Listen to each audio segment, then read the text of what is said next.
В Алекминске прошел двухдневный семинар с участием глав наслегов, руководителей организации и районной прокуратуры. Подробнее о мероприятии расскажут коллеги.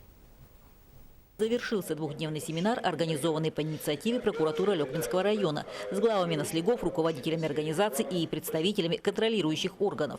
В ходе диалога, к обоюдному согласию семинар прошел именно в диалоговом окне, были обсуждены более 30 вопросов. Обсуждено 34 вопроса, которые ежедневно в своей деятельности органы местного самоуправления сталкиваются, их беспокоят.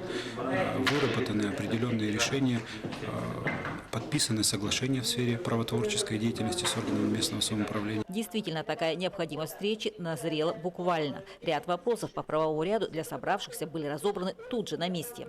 Мы получили исчерпывающие ответы на все интересующие нас вопросы. Я считаю, что семинар состоялся и он станет традиционным.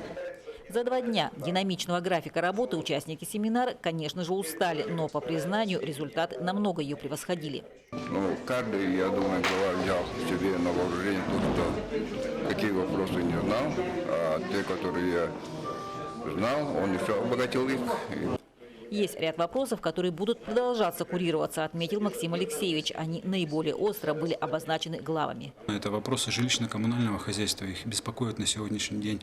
Вопросы профилактики преступлений, реализации незаконной алкогольной продукции. Вот этим вопросам мы будем уделять дополнительное внимание, в том числе запланированы проверки и поручены Роспотребнадзору проведение уже на сегодняшний день этих проверок, проверки охраны окружающей природной среды. Все вот эти вопросы мы будем обсуждать. Елена Фас, Максим Копылов, НВК «Саха», Алекминск.